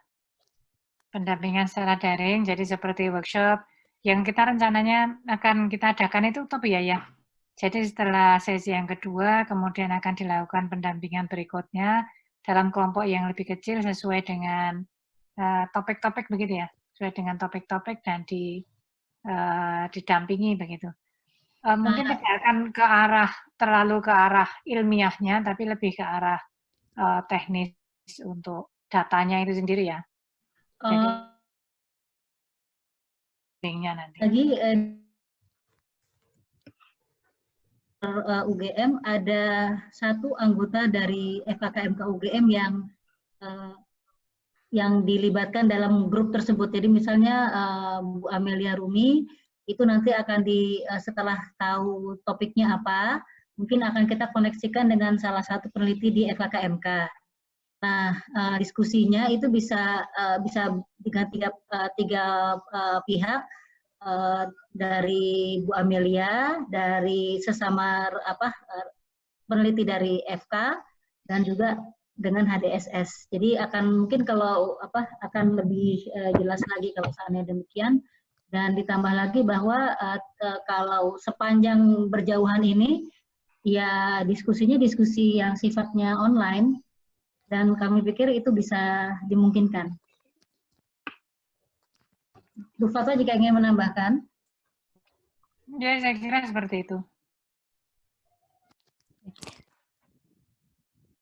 Jadi nanti untuk peneliti dari luar Sivitas UGM mungkin tetap bisa menggunakan, nanti mengajukan rencana penelitian terlebih dahulu, nanti kami akan membantu untuk mencarikan pendamping seperti itu. Apakah ada, ini ada pertanyaan lagi. Untuk data, apakah HDSS terdapat data yang terkait tentang penggunaan obat dari PM dan PTM? Untuk penggunaan obat, kita ada obat medis dan obat tradisional seperti itu. Jadi apakah pengobatan yang digunakan oleh pasien? Terus pilihannya obat medis, obat tradisional seperti itu, Bu. Tidak spesifik obat apa.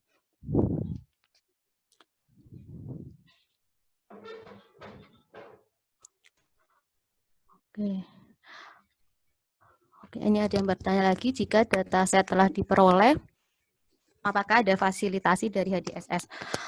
Setelah data diperoleh, kami akan melakukan konfirmasi terlebih dahulu. Apakah datanya sudah sesuai yang diminta atau belum? Seperti itu. Kemudian untuk supervisi proses analisis ini biasanya tergantung dari peneliti sendiri. Mungkin Bu Fatwa atau Bu Jaja bisa menambahkan. Ya, saya kira kalau sudah melakukan tentang analisa data itu sudah ranahnya peneliti. Sudah ranahnya peneliti. Kalau nanti misalnya ada kesulitan, di kedokteran itu ada fasilitas untuk konsultasi analisa statistik dengan si Bu Yayah ya, dengan Pak Altof, dengan timnya Pak Altof nanti bisa diskusi di sana, karena kalau kita membackup dari sisi analisa data, ini saya kira waktu kita ya, dari SDM kita tidak punya untuk itu, tidak punya backup ke arah sana. Monggo, gimana Bu Yayah? Mungkin Bu, ya, monggo. Ya, sejauh ini berkait dengan tanggung jawab HDSS untuk memastikan kesuksesan penggunaan data, nanti sesuai seperti yang didiskusikan di depan akan ada proses workshop yang ketiga, di mana memastikan bahwa Bapak Ibu betul-betul mendapatkan data yang sesuai. Itu yang pertama. Yang berikutnya lagi, dalam workshop yang ketiga, kami berharap Bapak Ibu sudah memiliki tim yang, jadi mungkin tidak hanya Bapak Ibu sendirian mengerjakan data tersebut, tapi dalam bentuk tim. Entah Bapak Ibu mengajak sejawat lain, atau kebetulan ketika workshop kedua ketahuan nih, oh ternyata kita kok punya interest yang sama, kemudian sepakat untuk membentuk sebuah tim. Nah, karena karena keahlian dan juga minat sangat beragam, kami merasa bahwa analisis adalah ranah keahlian dari Bapak Ibu sendiri, dan jika itu adalah mahasiswa, maka itu adalah bagian dari diskusi antara mahasiswa dengan dosen pembimbing. Jadi HDSS dalam hal ini sifat membantunya terbatas kepada konfirmasi data, apakah data itu ada atau tidak, dan apakah itu bisa di-link-kan atau tidak. Saya pikir itu ya, Bu Fatwa. Betul Bu, saya setuju untuk itu. Monggo kalau misalnya ada tambahan dari Bu Egi mungkin.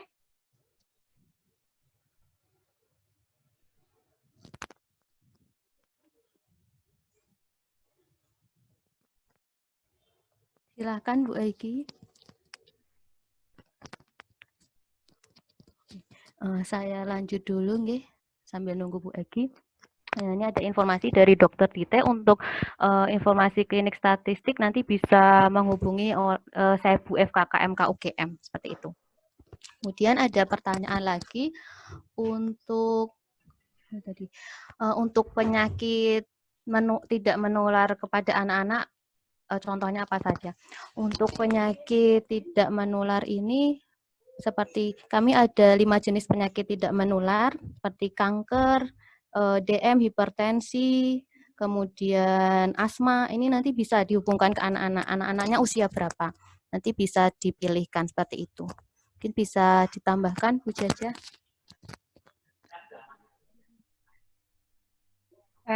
Sebentar Mbak Putri, kalau tidak keliru itu untuk penyakit tidak menular, diambilnya usia 15 tahun ke atas tuh itu. Kalau saya keliru ingat. Ya, untuk anak-anak 15 tahun ke atas kemarin saya lihat ada yang kanker, Bu. Tapi mungkin jumlahnya tidak banyak. Ya. Atas. Oke, ya, mohon. Itu masih anak-anak ya, saya nggak tahu. Sudah bukan anak-anak mungkin ya.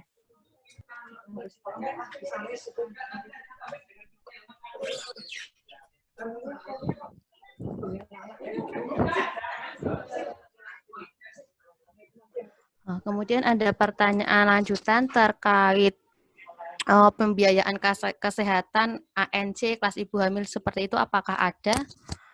Untuk pembiayaan kesehatan kami tidak spesifik untuk ANC atau apa, tapi untuk penyakitnya seperti itu, Bapak. Sama mungkin ini Bu Mbak Putri. Ini kan berarti banyak pertanyaan yang kemudian menanyakan datanya itu adanya apa aja. Nah, Iya, itu mungkin bisa juga dijawab, ini salah satunya bisa lihat lebih lanjut di modul apa? Modul KIA ya, kalau nggak keliru kalau yang ini ya.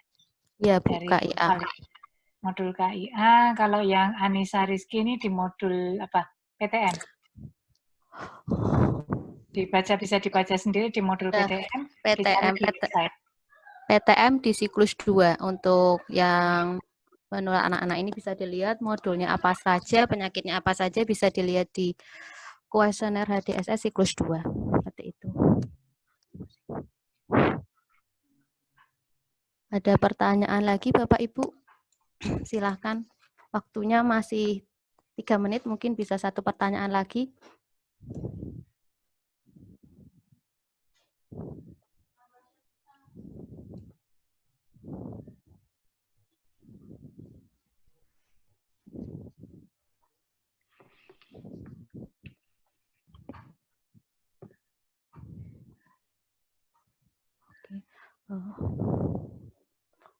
Oh ya, data terkait mental health apakah ada? Untuk mental health kami ada di siklus 5, Ibu Arina, nanti bisa dilihat modulnya di kuesioner HDSS siklus 5. Di situ ada mental health untuk seluruh rumah tangga dan ada juga untuk individual panelnya, SRQ, di siklus 5 juga.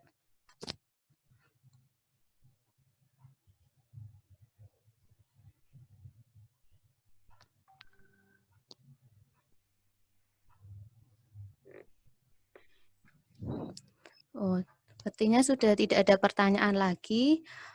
Akan saya lanjutkan. Oh, bentar, masih ada 1 lagi. Untuk data terkait kelahiran bayi seperti berat bayi lahir atau usia kehamilan, apakah ada? Di data HDSS ada Pak. Jadi kami mempunyai data terkait berat bayi ketika lahir, panjang lahir itu ada, kemudian usia kehamilan juga ada. Itu ada di modul PART. Di setiap siklusnya ada.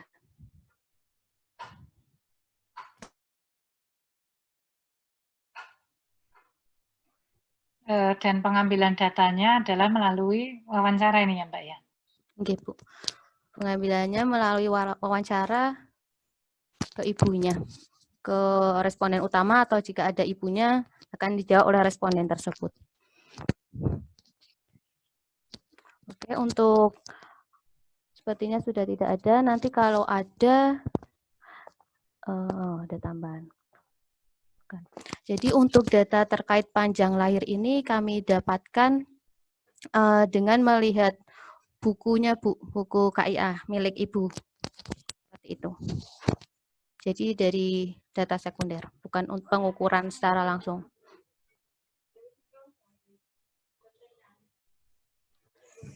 Untuk pertanyaan terakhir ini, apakah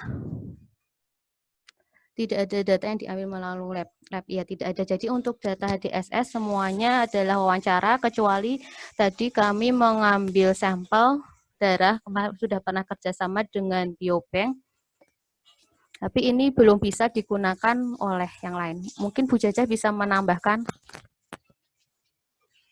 Terima kasih Mbak Putri. Tahun lalu kita baru uji coba untuk pengambilan sampel darah.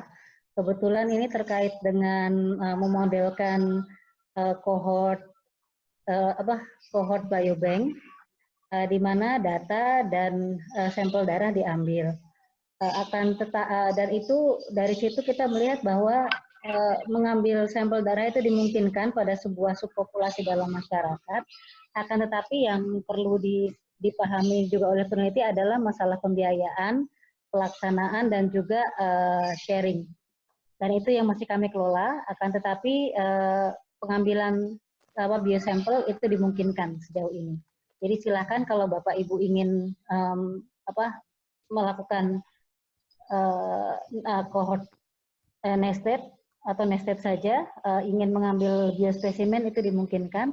Akan tapi untuk saat ini sampel darah yang kami ambil belum bisa kami bagi untuk kepentingan umum karena masih digunakan untuk riset utama. Terima kasih. Oke.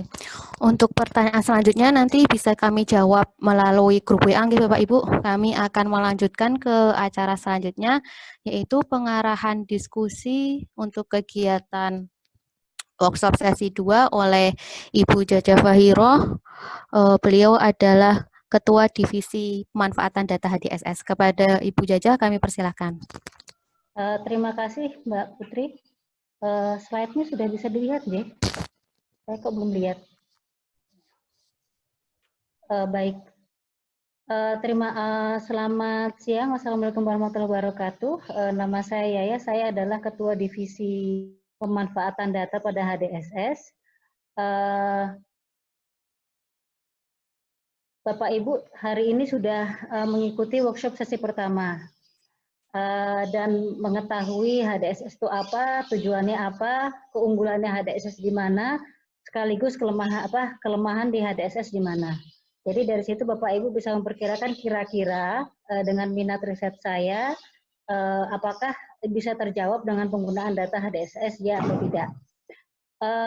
Ini adalah pengarahan yang diberikan kepada Bapak Ibu untuk memasuki sesi yang kedua yang akan dilakukan bersama-sama di minggu berikutnya. Jadi persyaratan untuk mengikuti workshop sesi kedua adalah Bapak Ibu sudah mengikuti workshop sesi pertama, yaitu hari ini, di mana struktur HDSS diketahui, tujuannya, kemudian tata cara penggunaan data, dan persyaratannya, kemudian bagaimana Bapak Ibu mendapatkan data juga ada, dan bagaimana Bapak Ibu kira-kira strategi untuk menganalisis data.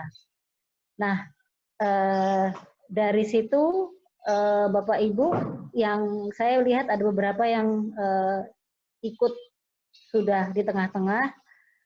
Silahkan ya bagi yang ingin mengetahui proses workshop ini untuk melihat link rekaman kami di YouTube, nanti akan dikirimkan linknya, atau yang masih agak bingung juga bisa mengulang lagi, dan PowerPoint pada hari ini akan dibagikan kepada Bapak Ibu juga, sehingga bisa mendengarkan rekaman sambil melihat slide-nya.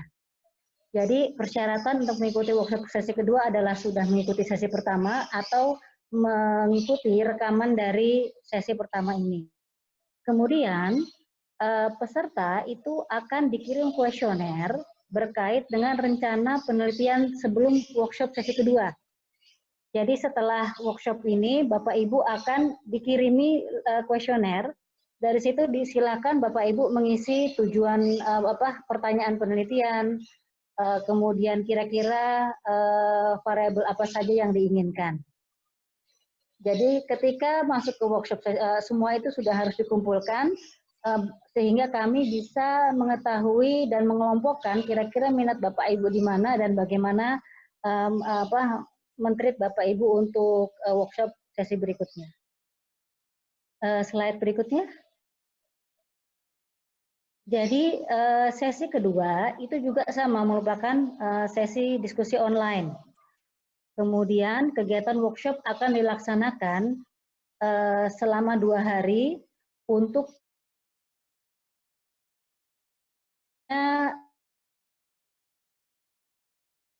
yang berbeda. Bapak Ibu akan mengikuti sesi workshop yang berbeda juga. Alokasi diskusi setiap topik itu 2 jam. Kami membagi topik menjadi penyakit tidak menular, kesehatan ibu dan anak dalam hal ini dan menyangkut kesehatan reproduksi, cedera dan verbal otopsi, serta asuransi dan penyakit menular. Nah, selama 2 hari nanti akan ada 4 topik yang dilakukan secara serial. Nah, setiap kelompok topik itu akan didampingi oleh fasilitator dan tim HDSS yang akan membantu Bapak Ibu untuk mengidentifikasikan apakah variabel yang Bapak Ibu inginkan yang sudah Bapak Ibu tulis dalam rencana penelitian dan sudah dikumpulkan kepada kami itu ada atau tidak. Kalau misalnya ada, kira-kira di siklus berapa, kalau seandainya tidak ada, kira-kira mungkin pertanyaannya agak berbeda. Slide berikutnya. Bapak Ibu yang sudah mendaftar ke masing-masing grup akan dimasukkan ke dalam grup WA sesuai dengan topik. Kemudian link Zoom meetingnya akan dikirimkan melalui grup WA juga 2 jam sebelum acara. Nah, ketika pelaksanaan, Bapak Ibu akan berdiskusi dengan tim fasilitator yang akan membantu Bapak Ibu dalam sarannya sebaiknya jika diperlukan, sarannya sebaiknya apa untuk supaya pertanyaan Bapak Ibu itu menjadi lebih tajam atau diarahkan sesuai dengan variabel yang ada di dalam modul-modul HDSS. Kemudian tim pelaksana harian HDSS itu akan memastikan apakah variabel yang diinginkan oleh Bapak Ibu itu tersedia. Apakah cohorting sudah ada ataukah baru bisa cross-sectional. Nah, formulir pendaftaran, jika misalnya Bapak Ibu di akhir dari 2 jam tersebut merasa sudah fix, oke, saya kira-kira pertanyaan saya terjawab dengan variabel yang tersedia, kemudian formulir akan diberikan kepada tim HDSS, kepada Bapak Ibu untuk mengisi, dan diharapkan di akhir sesi, 2 jam tersebut Bapak Ibu sudah melengkapi formulir permohonan data. Slide berikut. Seperti yang saya utarakan di depan, workshop akan dilaksanakan selama 2 hari, yaitu Senin tanggal 27 dan Selasa tanggal 28 April. Di hari Senin tanggal 27, topiknya adalah penyakit tidak menular yang akan dilaksanakan jam 9 sampai jam 11, yang akan didampingi oleh 3 orang fasilitator dan 3 orang dari tim HDSS. Kemudian jam 13 sampai jam 15 akan dibuka waktu untuk workshop kedua bagi tim KIA Kespro yang akan didampingi oleh 5 fasilitator dan 3 orang dari tim HDSS. Jadi diharapkan selama 2 jam itu akan diskusi dengan semua peneliti-peneliti yang sudah mengirimkan topik penelitian, dan diharapkan sebelum kegiatan di hari Senin tersebut Bapak Ibu sudah mulai membuka modul yang bersangkutan. Jadi seperti yang dijelaskan oleh Mbak Putri tadi, ada modul yang bersifat umum dan ada modul yang bersifat khusus. Silakan Bapak Ibu memfamiliarisasikan diri dengan variabel yang ada, kemudian mulai membuat perkiraan kira-kira variabel tersebut akan saya ambil atau tidak, atau dari siklus tahun berapa. Kemudian yang untuk workshop hari keduanya berikut. Di hari Selasa itu akan dilakukan workshop yang serupa untuk topik cedera dan verbal autopsi pada jam 9 sampai jam 11, didampingi oleh 4 fasilitator dan 3 dari anggota tim, dan pada jam 13 sampai jam 15 akan ada 3 fasilitator yang menemani Bapak Ibu dan juga dengan 3 anggota tim HDSS. Dengan kegiatan yang sama, diskusi kelompok didampingi oleh tim HDSS, kemudian masing-masing setelah diskusi bisa ada presentasi rencana penelitian yang pendek. Jadi selama 2 hari tersebut telah dibuka, diskusi dengan tim, kemudian bisa dikonklusikan bahwa oke, saya punya rencana penelitiannya seperti ini, variabelnya seperti ini. Berikutnya slide-nya. Demikian Bapak Ibu atas PT yang sudah disiapkan oleh teman-teman dari tim HDSS. Jika ada pertanyaan terkait dengan pelaksanaan workshop yang kedua, dipersilahkan.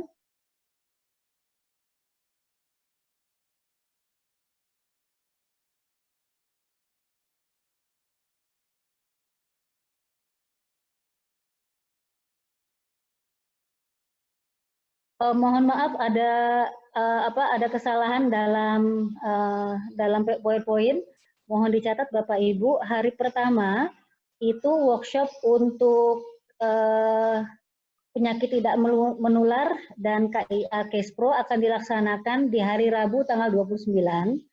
Sementara untuk workshop hari kedua, yaitu untuk verbal autopsi dan yang kedua, hari kedua Mbak, verbal autopsi, cedera verbal autopsi dengan pembiayaan verbal autopsi, cedera, kemudian asuransi dan penyakit menular.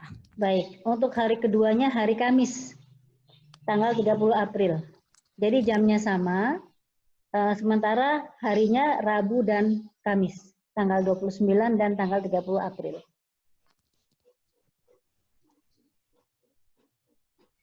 Kalau ada pertanyaan silakan.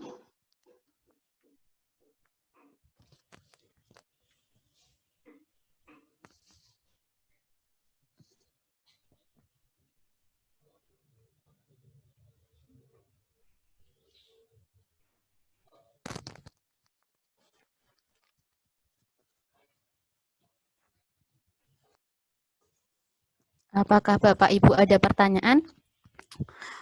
Untuk topiknya mungkin Bapak Ibu di sini sebenarnya boleh memilih lebih dari 2 topik. Tapi untuk fokusnya nanti bisa memilih salah satu seperti itu Bapak Ibu. Mungkin nanti bisa digabungkan.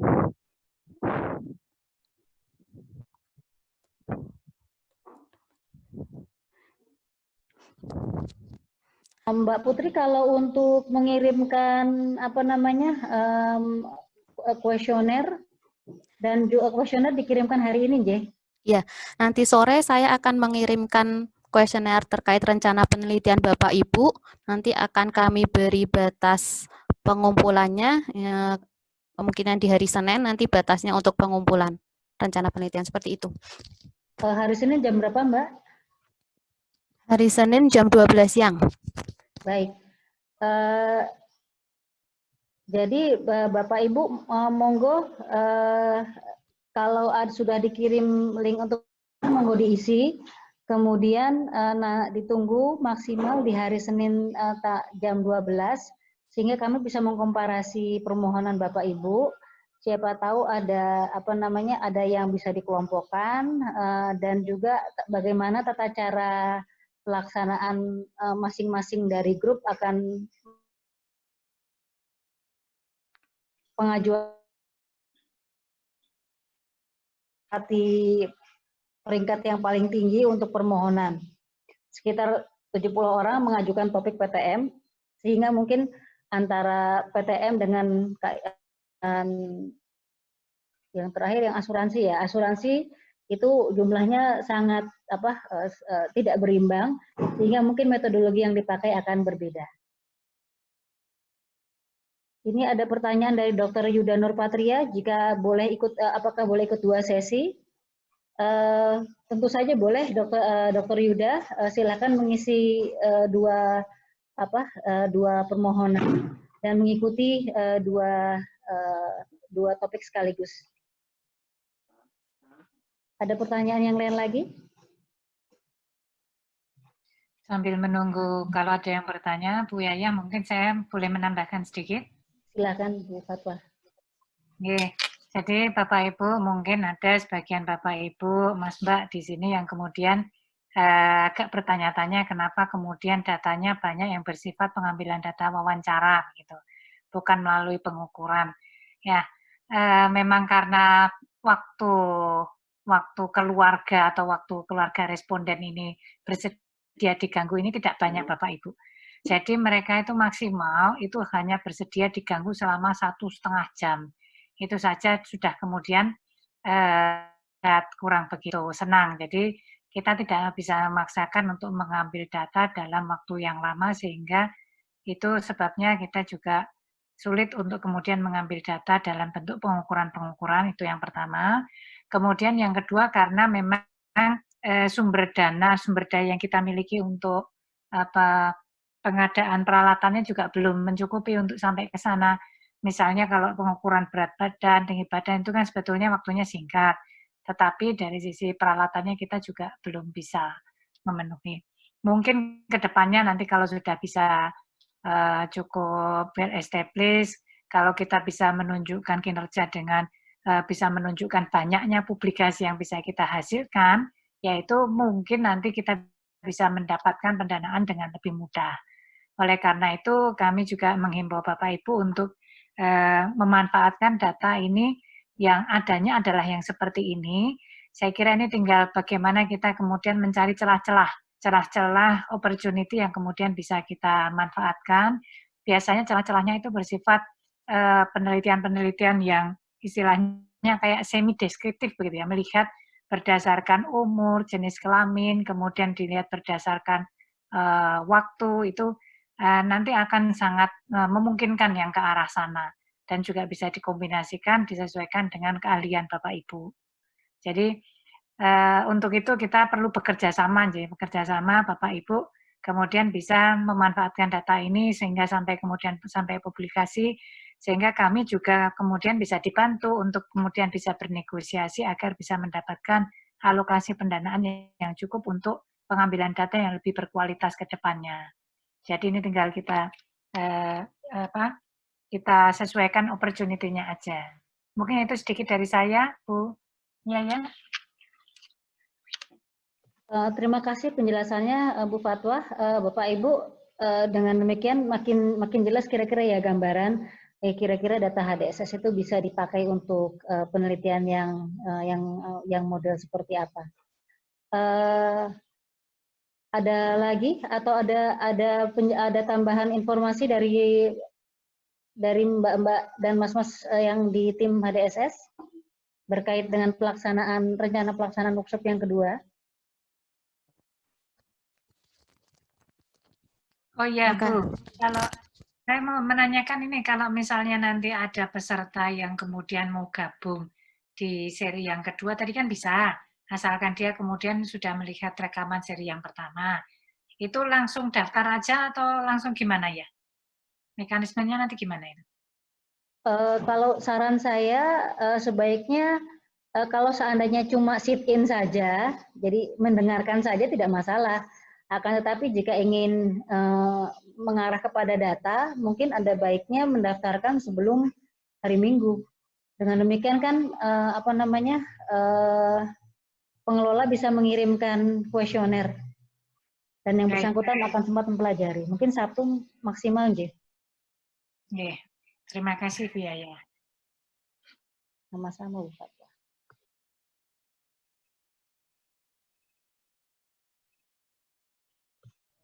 Sepertinya belum ada pertanyaan lagi. Mungkin pertanyaan lanjutan bisa diteruskan di grup WA masing-masing.